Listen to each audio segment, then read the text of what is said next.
여호와께서 그의 종 다윗을 위하여 유다 멸하기를 즐겨하지 아니하셨으니 이는 그와 그의 자손에게 항상 등불을 주겠다고 말씀하셨음이더라.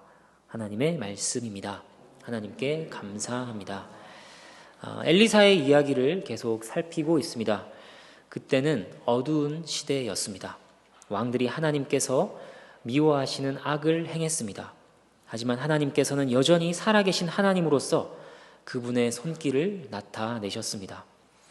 그분의 눈은 여전히 이스라엘을 보고 계셨습니다.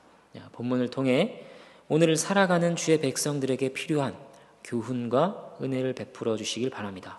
1절을 한번 보도록 하겠습니다. 엘리사가 이전에 아들을 다시 살려준 여인에게 이르되 너는 일어나서 내 가족과 함께 거주할 만한 곳으로 가서 거주하라.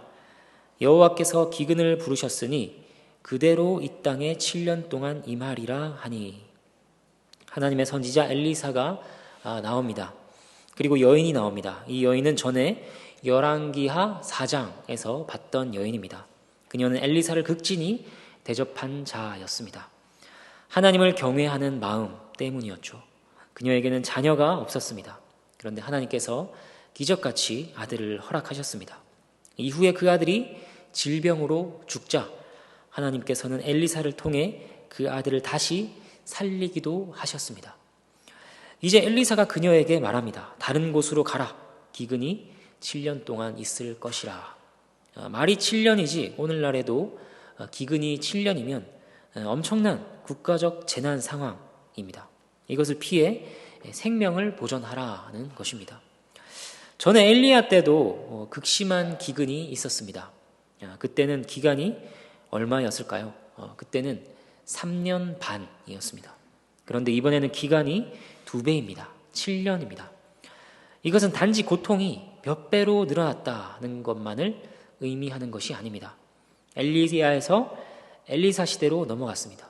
하지만 이스라엘의 죄악이 여전히 지속되고 있으며 게다가 더 심각해졌다는 것입니다. 그래서 하나님께서 더 강한 기근으로 치시는 것입니다. 회개하도록 하나님을 찾고 의지하도록 그들의 마음을 돌이키도록 징계하신 것입니다. 2절 말씀입니다.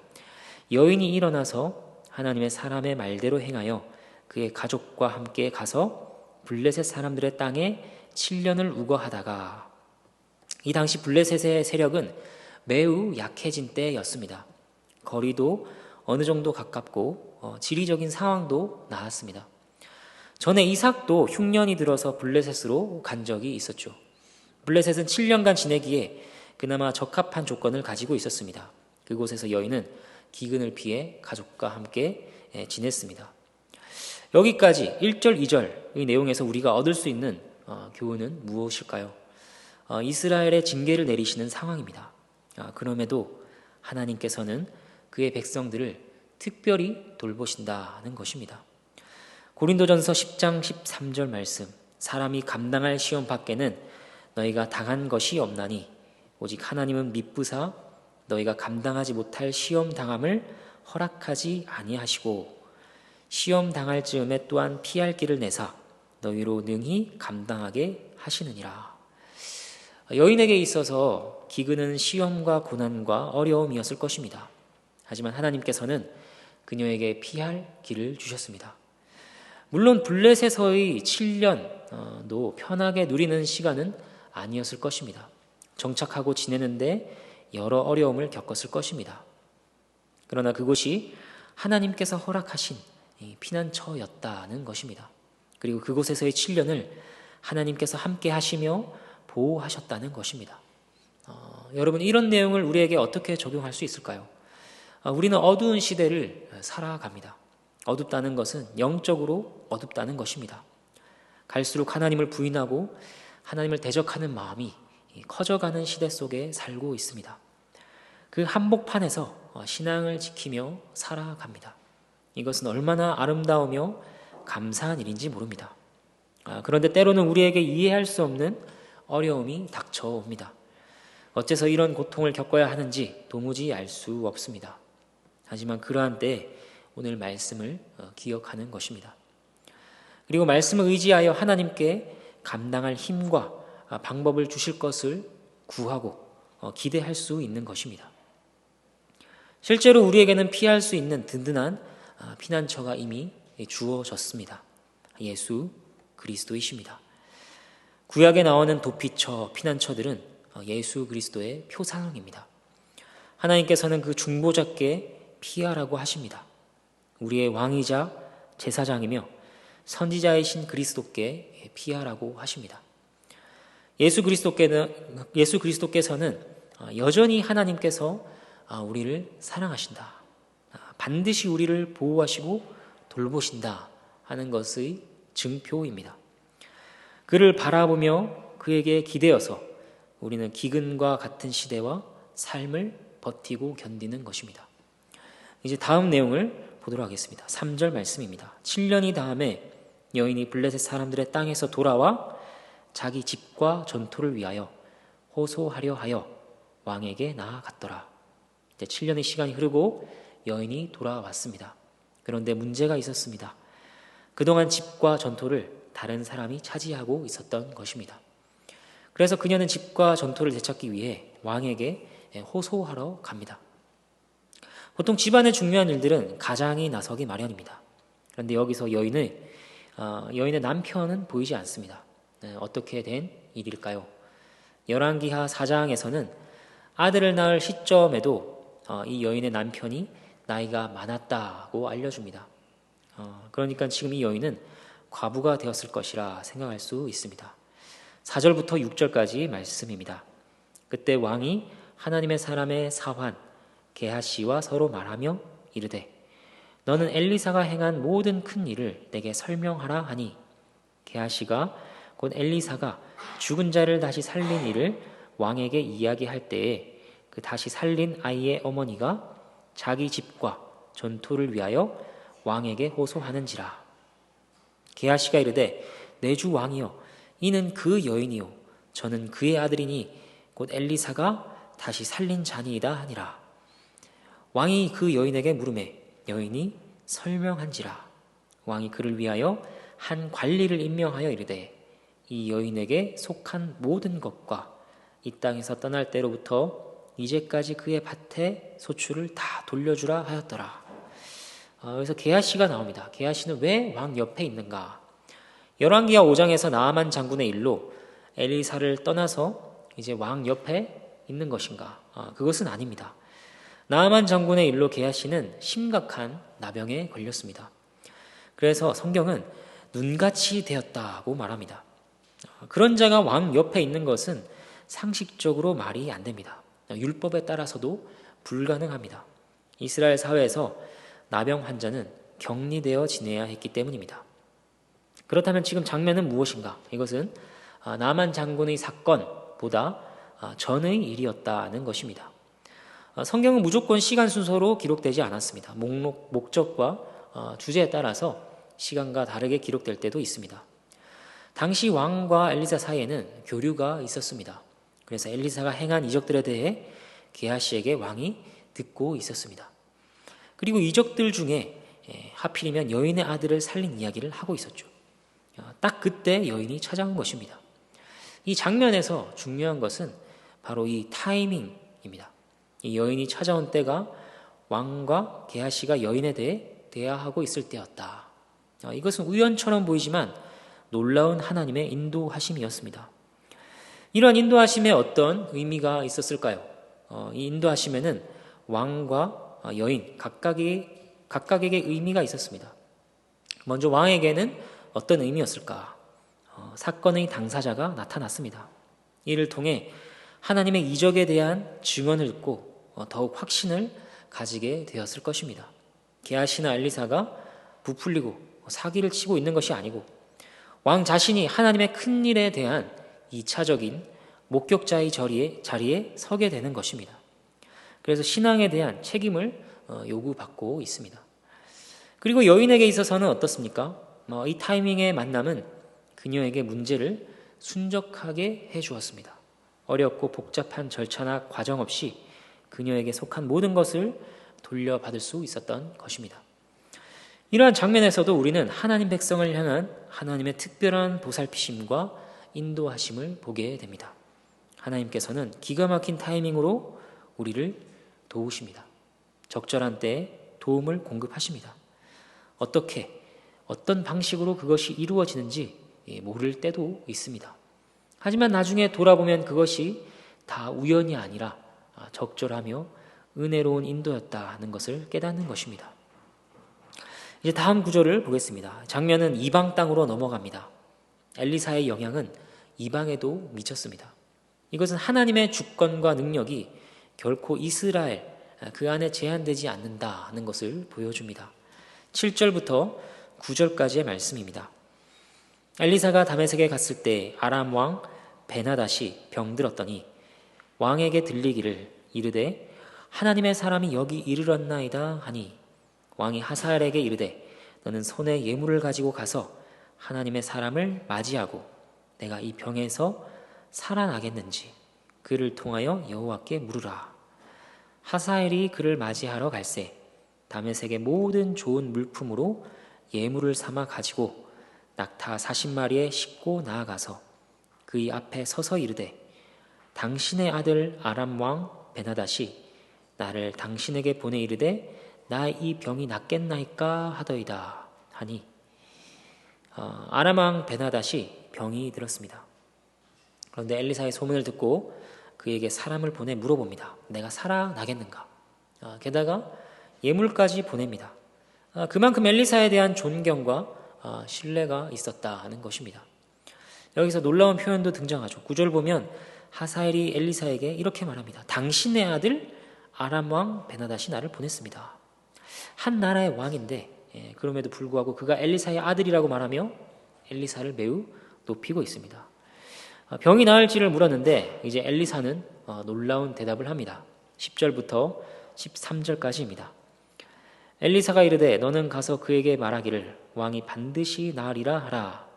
그러나 여호와께서 그가 반드시 죽으리라고 내게 알게 하셨느니라 하고 하나님의 사람이 그가 부끄러워하기까지 그의 얼굴을 쏘아보다가 우니 하사엘이 이르되 내 주여 어찌하여 우시나이까 하는지라.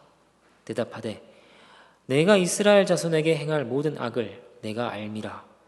내가 그들의 성에 불을 지르며 장정을 칼로 죽이며 어린아이를 맺히며 아이벤 부녀를 가르리라 하니 하사엘이 이르되 당신의 개 같은 종이 무엇이기에 이런 큰 일을 행하오리까 하더라.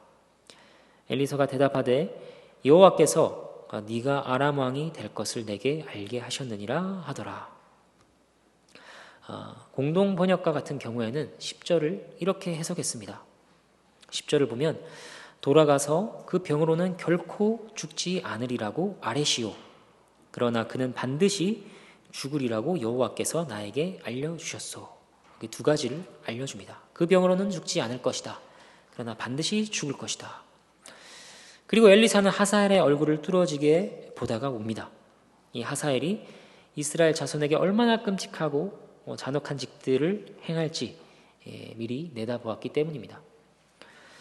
그 다음 엘리사는 하사엘이 장차 아람의 왕이 될 것이라 알려줍니다. 실제로 나중에 하사엘은 40년 동안 아람 왕으로 있으면서 이스라엘을 혹독하게 괴롭히는 대적이 됩니다. 하사엘이 왕이 될 것은 지금 처음 알려진 바가 아닙니다. 이전에 하나님께서 엘리야에게 하신 명령에서 나타난 바였습니다.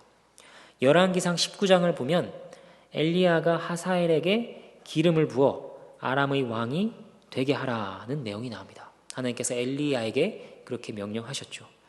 이 일이 이제 엘리사를 통해서 더욱 뚜렷하게 드러나고 있습니다. 14절과 15절 말씀입니다. 그가 엘리사를 떠나서 그의 주인에게 나아가니 왕이 그에게 묻되 엘리사가 내게 무슨 말을 하더냐 하니 대답하되 그가 내게 이르기를 왕이 반드시 살아나시리이다 하더이다 하더라. 그 이튿날에 하사엘이 이불을 물에 적셔 왕의 얼굴에 덮음에 왕이 죽은지라. 그가 대신하여 왕이 되니라. 왕에게 돌아간 하사엘이 어떻게 했습니까? 왕을 안심시킵니다. 그리고 그 다음날 바로 왕을 죽이고 왕위를 찬탈합니다. 우리는 이러한 내용에서 두 가지를 동시에 보고 있습니다. 하나는 하나님께서 모든 일들을 정하셨다는 것입니다.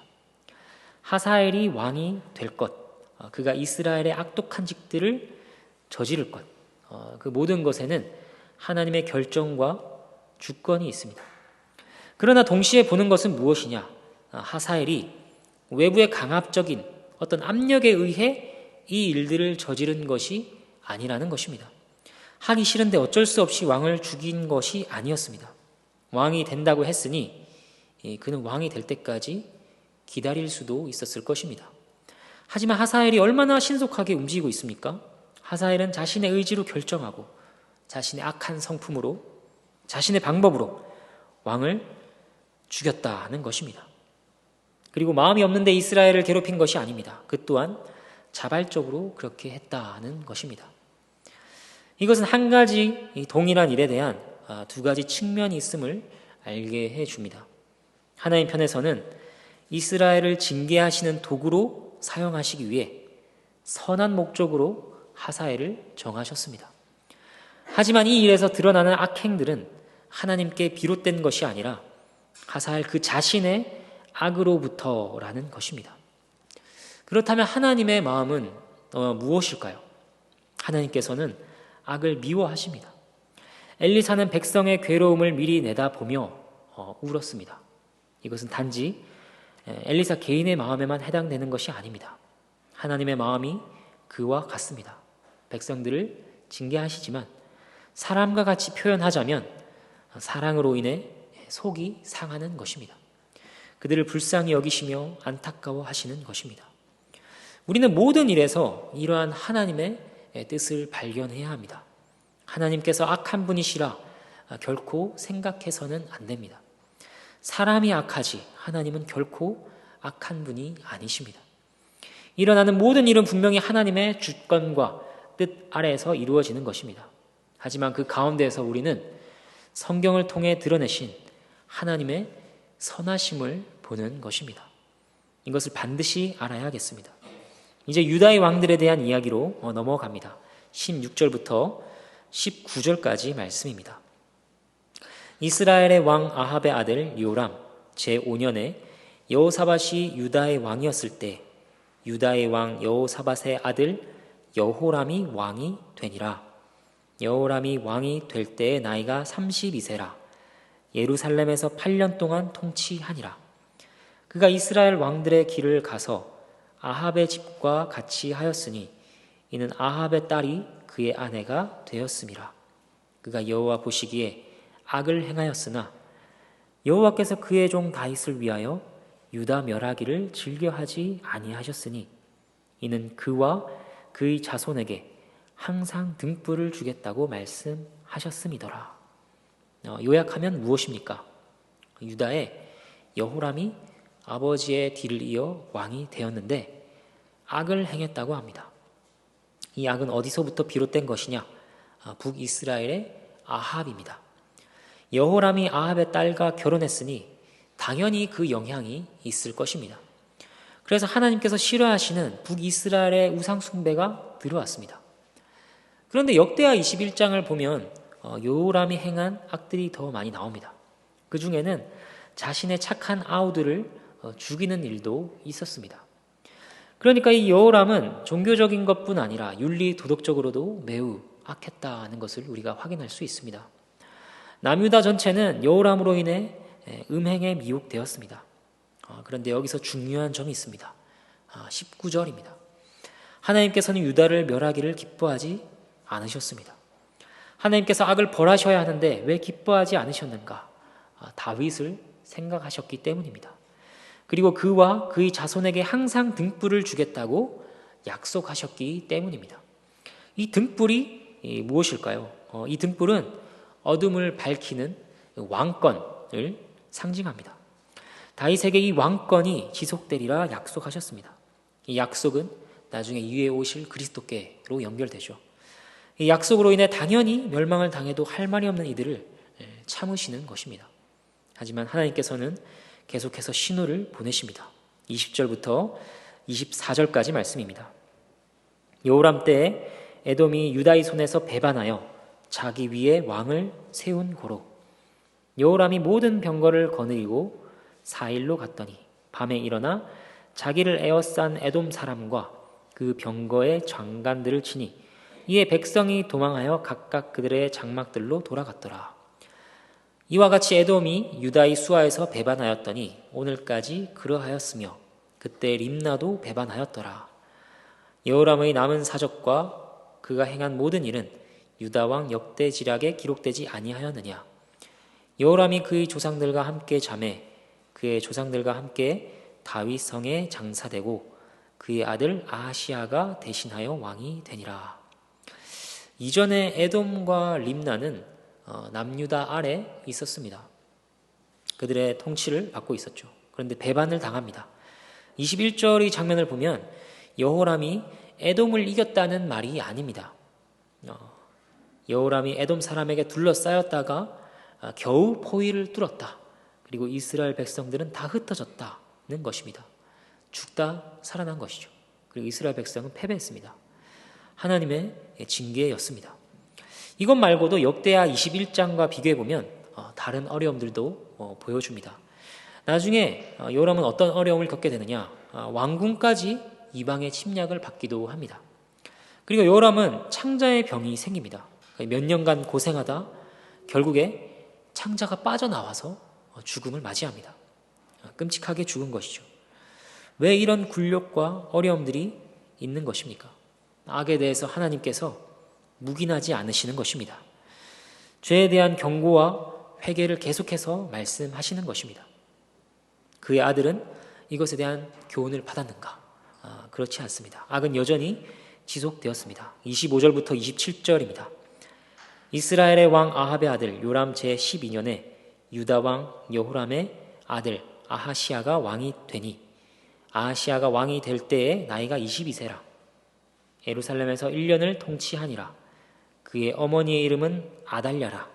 이스라엘 왕 오므리의 손녀이더라. 아하시아가 아합의 집 길로 행하여 아합의 집과 같이 여호와 보시기에 악을 행하였으니 그는 아합의 집에 사위가 되었음이로라. 여호람이 악을 행했는데 그의 아들 아하시아 역시 아합의 길로 행했습니다. 그래서 그에게는 겨우 왕으로의 통치가 1년만 허락되었습니다. 27절을 보면 아하시아도 아합 왕가의 딸과 결혼했기 때문에 악을 행했다고 합니다. 아내도 아합 왕가의 딸, 어머니도 아합의 딸입니다. 아합의 여자들에게 둘러싸여 있습니다.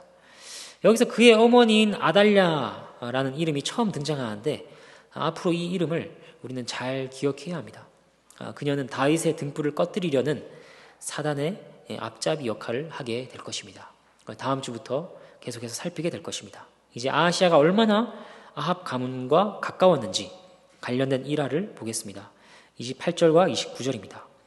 그가 아합의 아들 요람과 함께 길르앗 라못으로 가서 아람 왕 하사엘과 더불어 싸우더니 아람 사람들이 요람에게 부상을 입힌지라. 요람 왕이 아람 왕 하사엘과 싸울 때에 라마에서 아람 사람에게 당한 부상을 치료하려 하여 이스르엘로 돌아왔더라. 유다의 왕 여호람의 아들 아하시아가 아합의 아들 요람을 보기 위하여 내려갔으니 이는 그에게 병이 생겼음이더라. 삼촌과 조카 사이입니다. 아하시아가 아합의 아들과 함께 전쟁에 참여합니다. 그런데 북이스라엘 왕 요람이 부상을 당합니다. 이스라엘로 돌아왔는데 병이 생기죠. 아하시아는 요람의 병문안을 갑니다. 짧은 내용이지만 그 속에서 우리는 그들의 결속과 친밀한 연합을 확인할 수 있습니다. 나중에 이 병문안은 어디로 이어지느냐? 결국 아하시아의 죽음으로 이어지게 됩니다. 그 내용도 다음 주에 자세히 볼 수 있을 것입니다. 이제 말씀을 정리하겠습니다. 세 부분으로 나누어 살폈습니다. 여인에 대한 이야기, 아람 왕에 대한 이야기, 유다 왕들에 대한 이야기였습니다. 각각에서 공통적으로 드러나고 있는 것이 무엇입니까? 보이지 않는 하나님의 주권과 선하심입니다. 하나님께서는 살아계십니다. 역사 속에서 일하십니다. 역사는 온통 죄로 물들어 있었습니다. 기근을 통해 북이스라엘의 죄악을 받습니다. 아람의 하사엘을 통해 배신과 잔혹함을 보았습니다. 유다의 왕들을 통해서는 어떻습니까? 그들은 하나님의 뜻대로 나라를 다스리며 하나님의 영광을 드러내야 하는 자들이었습니다. 하지만 도리어 이방의 우상들을 섬기고 온 유다를 미혹하는 자들로 나타나고 있습니다. 이러한 장면들만 보면 소망이 없습니다. 그저 어둡기만 합니다. 하지만 우리는 이 속에서 동시에 하나님의 일하심을 읽기도 했습니다. 그 손길과 뜻은 지극히 선한 것이었습니다. 여인을 보호하신 일, 재산을 되찾게 하신 일, 백성의 고통에 눈물을 흘리시는 일, 다윗과의 언약을 위해 멸망하기를 기뻐하지 않으신 일, 죄를 지나치지 않으시는 일 등 하나님의 일하심은 항상 선하게 드러났습니다. 여러분, 오늘 본문을 통해 이러한 하나님의 선하심과 사랑을 붙잡으시기를 바랍니다. 신자의 행복 지수는 어떻게 측정되는 것일까요? 그것은 이 땅에서 모든 일이 잘 풀리고 부족함 없이 사는 것에 달린 것이 아닙니다. 지상낙원이라는 것은 없습니다. 오직 신자의 행복은 자신을 향한 하나님의 주권과 사랑을 아는 정도에 달린 것입니다. 얼마나 우리를 사랑하시는가, 얼마나 우리를 아끼시는가, 얼마나 헤아릴 수 없는 지혜와 능력으로 우리를 붙잡고 도우시는가. 이것을 알 때 신자는 위로를 받고 안정감을 가지고 행복을 누리는 것입니다. 나에게는 소망이 없다, 나에게는 내세울 의가 전혀 없다 고백하며 그리스도를 붙잡는 사람들, 그리스도 안에 있는 자들을 하나님께서는 결코 잃어버리지 않으십니다. 그들을 절대 버리지 않으십니다. 긍휼히 여기시고 사망의 골짜기나 사자의 입에서도 선한 목자로서 그 양들을 건져내십니다. 이러한 아버지의 선하심과 주권에 우리 존재의 전체를 맡겨드리는 그런 우리가 되기를 바랍니다. 이러한 은혜에 깊은 감사와 찬양을 올려드리는 우리 모두가 되기를 바랍니다. 함께 찬양하도록 하겠습니다.